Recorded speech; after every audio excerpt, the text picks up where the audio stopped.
welcome to Faerie Scribes. Are you bored of your own writing? Do you look at your writing and feel incompetent? Do people say, oh, it was okay? Do you want more? Do you want to know how to improve?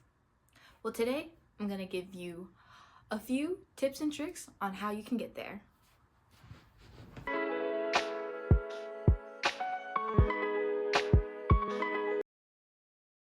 One of the most crucial parts about having a good story is being descriptive.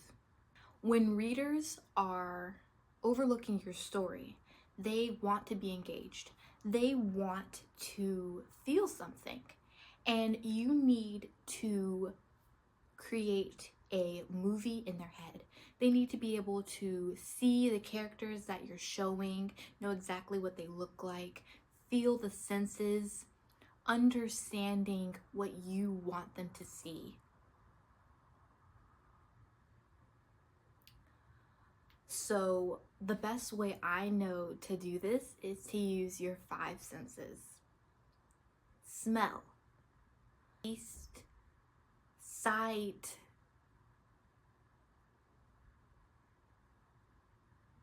eyes, nose, mouth, ears, touch. Touch is a really big one too, especially in romance scenes, being like, his fingers grazed my shoulder in circular motions, and I could feel every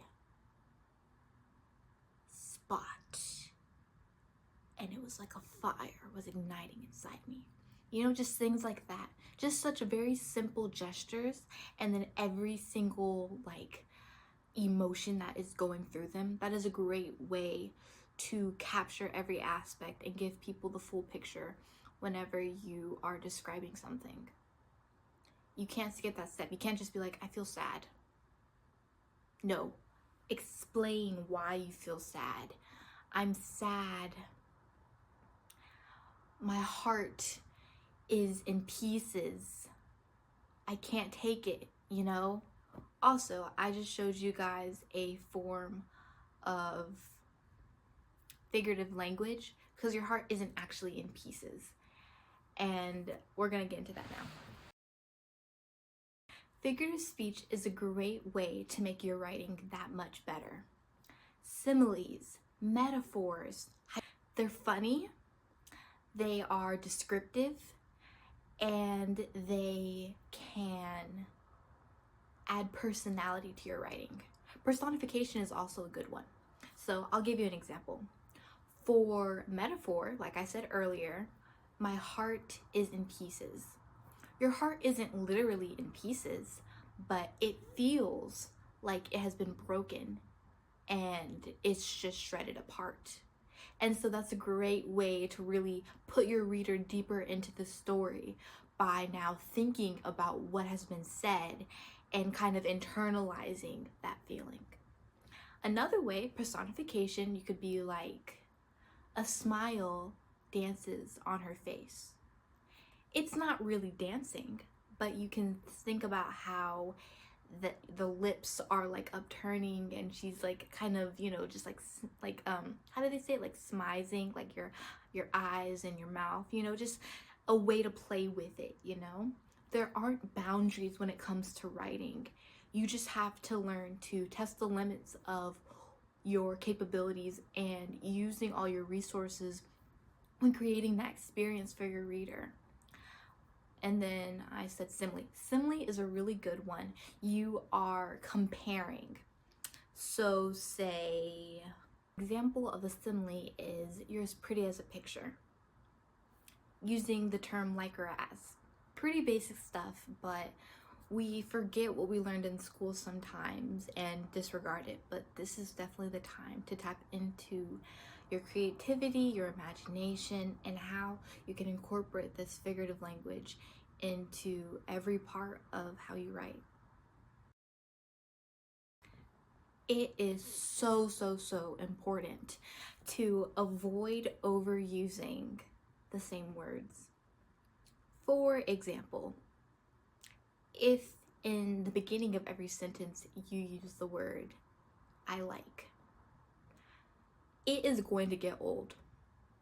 If you're like,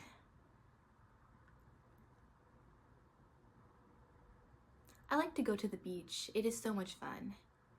And I like the wind in my hair, it is so nice. I like everyone around me. Do you see how elementary school that was? How you were like, oh wow, let's fast forward, let's skip the page. You have to change the word you use. Switch out the word like for a synonym to create a more engaging thing.